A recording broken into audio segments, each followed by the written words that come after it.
If you're on the Roblox front page, scrolling across the vast list of mid-tier simulators, copy-pasted Battlegrounds games, and lackluster experiences, unable to find any good experiences and calling Roblox off as a lost cause, well, there might be one good, extremely underrated game you might have scrolled by. And that's perfect for those who don't spend 20 hours slaving away at bandit beaters or being AFK on what is essentially gambling without the cost and more addiction.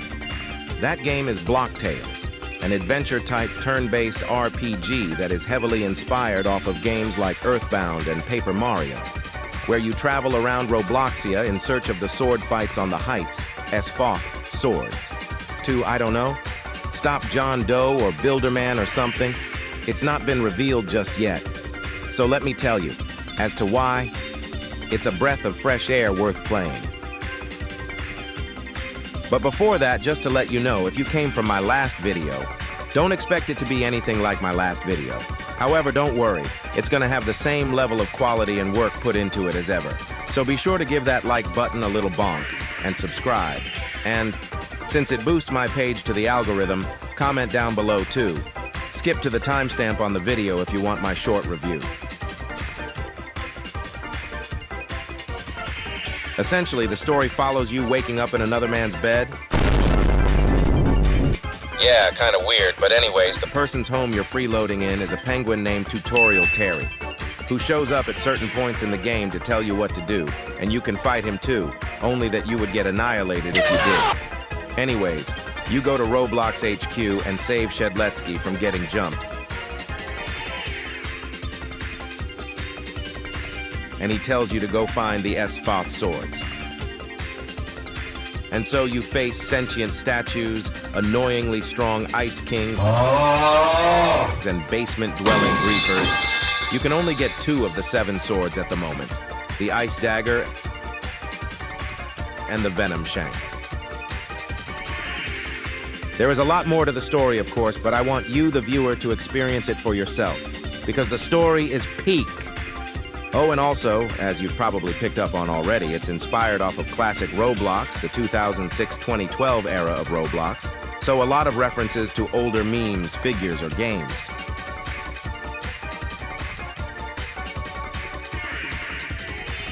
The gameplay isn't exactly exhilarating, however.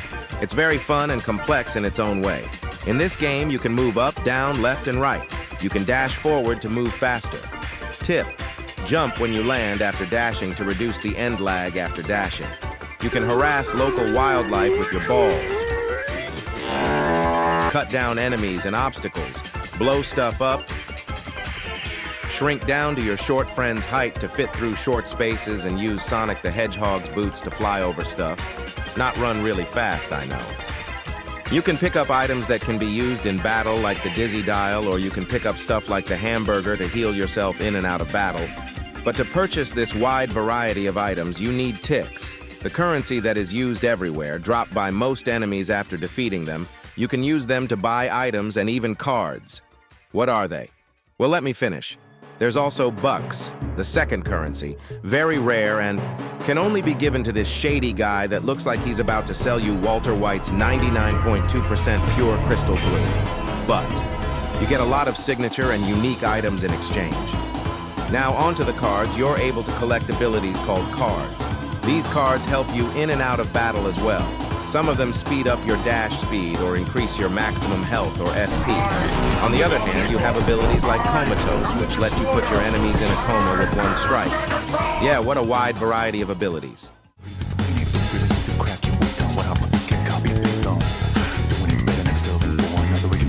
Obviously, from the gameplay, it is a turn-based RPG. The gameplay is like games like Earthbound and Paper Mario.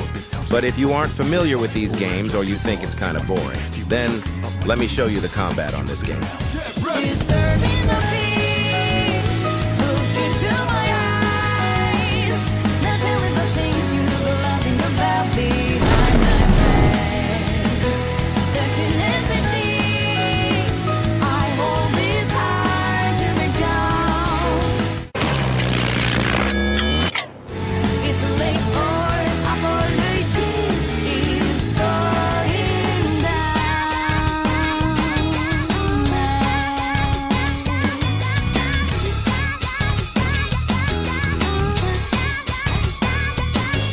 So, now that you've seen all of that, let me tell you the specifics of the combat. The basic way to attack enemies is by using the sword, the balls, the launcher, and the slingshot. If you attack the enemy first in the wild, you get a +1 DMG bonus for your first attack. Each weapon has different attributes and effects to it. The ball can be used at a range and hit any enemy at a time. The sword can only hit the enemy in the front but pierces defense, which means that attacks deal less damage than usual. The other two, however, are unique in the case that you must buy them from the weapons and card shop in Turretopolis in Demo 2. These are the launcher and slingshot, replacing the ball and sword slot respectively. The launcher can act as the intercontinental ballistic missile and deal splash damage to enemies, with it applying the death down effect, which makes enemies take more damage to attacks. The slingshot can be charged up to launch more pellets and deal more damage to enemies. Both offer additional unique play styles, and you can use passive cards to change up how you play. Also, not a full-on weapon, but you can use dynamite and rocket boots. Dynamite needs to be charged up to deal the most damage, and rocket boots need to be timed to deal additional damage on top of its burn effect, which is automatic. As you've seen in the gameplay, each weapon has its own skill checks that, if you succeed, offers benefits. You obviously have your traditional HP and SP. If your HP falls to 0 and you get the Go Commit Die treatment, you're on low SP and no more convenient skills for you. When you run out of SP, you can use the Pass move or Defend move in the Strategies menu in battle to regain 1 SP per turn. When you reach low health, the music gets distorted, and your standing animation turns into you kneeling as you are injured to show you've really effed up. Yet another way this game adds so many little details into its game. You also have additional status effects like Burn, Freeze, or Dizzy, which either make you burn, freeze, or give you a migraine. You can use these skills to your advantage or have them used against you. Now, spoiler alert. If you don't want to get spoiled on a few mechanics exclusive to after Chapter 2, turn away now. Trust me, just go to the timestamp on the screen.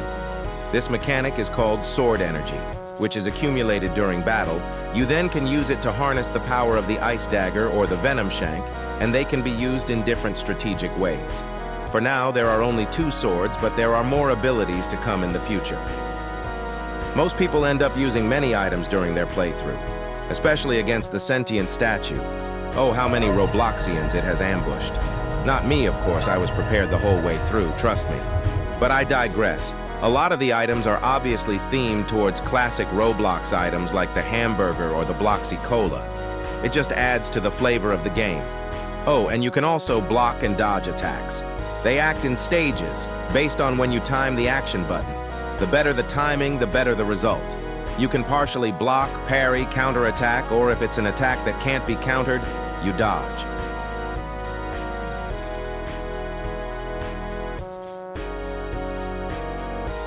Well, that's about it for the combat now. For the rest of the bits, I couldn't fit into a certain section.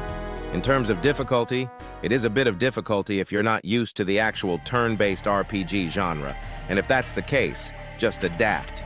Seriously, it's not an extremely difficult game to grasp. You just need to have a brain. You don't need to break your keyboard trying to do a combo, or need to follow a convoluted strategy. So if you have a few brain cells that you can put to use, then you'll be set. And can't forget the most peak thing ever, the music. Oh my God, it is peak. I swear, it is peak absolute fire. Way better than KSI's new album that he's threatening to release. They cooked with this soundtrack, and it's only going to get even better as more and more demos of the game come out. Demos being the name for each chapter. A lot of the music I'm playing in the background is Blocktales music too. The names for each of the soundtracks in the video pop up in the side, in case you haven't noticed. Anyways, there's even more that I could say, but I want to cut it short and skip to the summary.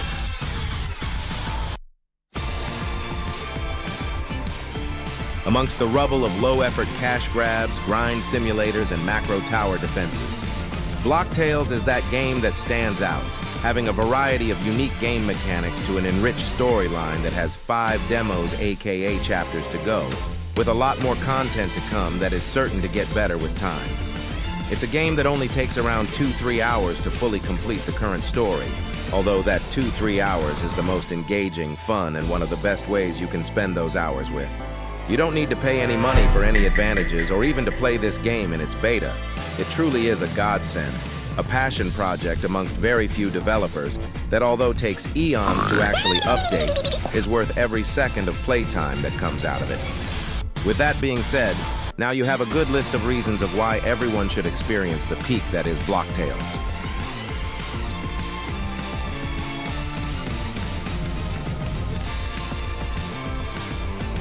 That's about all I have to say on Blocktales. Thanks for the support on the last video. Never expected my second ever video on this channel to get 5K views within a month of uploading it.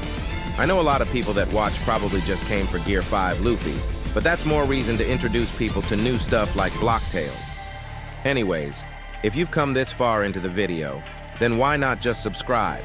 I've got a lot more content ideas in my head that I'm going to create into videos, and it's definitely something to look forward to. Oh, and the JJK AUT update video is coming out. It's just I've been busy with exams these past 2 weeks that I haven't been very free. Well, thanks for watching. Leave a like if you've enjoyed or not, and leave a comment because that apparently boosts my video in the algorithm. That's all for now. See ya.